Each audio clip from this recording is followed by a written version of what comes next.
High, আমি Priyanka's cooking passion চ্যানেলে আপনাদের সবাইকে স্বাগত। আজ আমি বানিয়ে দেখাবো পুর ভরা পটল ভাজা। তাহলে দেরি না করে দেখে নিন এই পুর ভরা পটল ভাজা আমি কিভাবে বানাই। আমি এখানে 4টে পটল নিয়েছি। পটলের খোসা ফেলে দিয়ে দুধার কেটে নিয়ে ভালোভাবে ধুয়ে নিয়েছি। এবার এই পটলগুলো আমি দুভাগ করে নেব।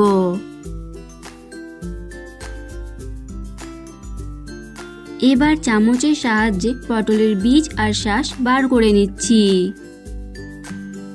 এইভাবে সব কটা পটলের বীজ আর শাঁস আমি বার করে নেব।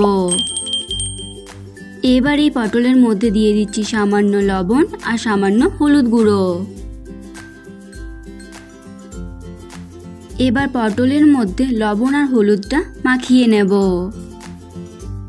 আপনি যদি চ্যানেলে নতুন হয়ে থাকেন তাহলে ভিডিওটি দেখতে দেখতে আমার চ্যানেলটি সাবস্ক্রাইব করুন এবং পাশে থাকা বেল আইকনটি অন করে দিন আর নতুন নতুন ভিডিওর আপডেট পাওয়ার জন্য।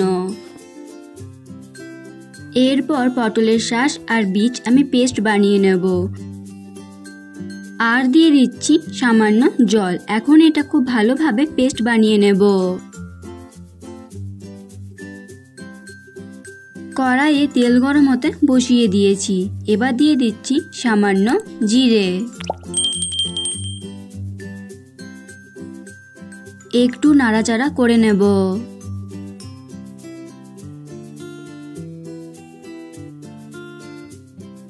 এবার দিয়ে দিচ্ছি দুটো পেঁয়াজ কুচি।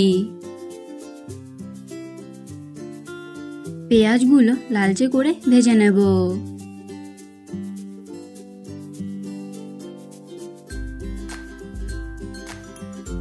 পেঁয়াজ ভালোভাবে ভেজে নিয়েছি। এবার দিয়ে দিচ্ছি পটলের শাঁস ও বীজের পেস্ট।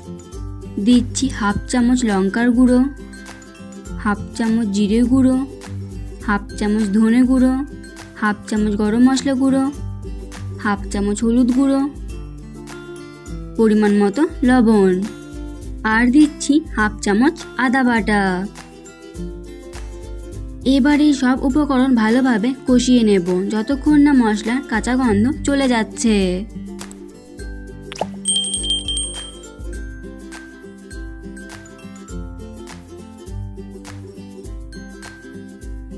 মশলাটা ভালোভাবে কষিয়ে নিয়েছি। এবার দিয়ে দিচ্ছি সামান্য চিনি, তবে আপনারা নাও দিতে পারেন।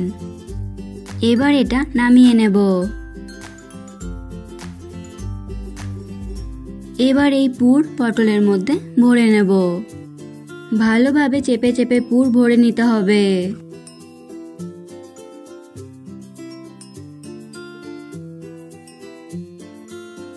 এবার দিয়ে দিচ্ছি পটলের পুরের ওপর সামান্য বেসন। এটা দিলে পটল ভাজবার সময় পুর বাইরে বেরিয়ে আসবে না।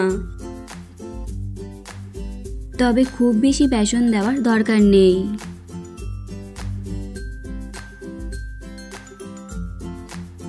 সব পটলে আমি পুর ভরে নিয়েছি। পটলগুলো ভাজবার জন্য তেল গরম হতে বসিয়ে দিয়েছি। তেল গরম হলে পটল দিয়ে দিচ্ছি। এক পিঠ হতে থাক।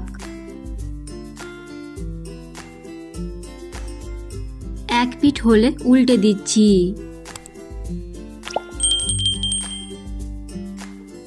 দু পিঠই লালচে করে ভেজে নেব। উল্টে পাল্টে পটলগুলো আমি ভেজে নিয়েছি। এবার এগুলো তুলে নেব। এইভাবেই সব পটলগুলো ভেজে নেব। এই রেসিপিটি আপনাদের কেমন লাগলো অবশ্যই কমেন্ট করে জানাবেন। ভালো লেগে থাকলে লাইক এবং শেয়ার করবেন। আজ এই পর্যন্তই।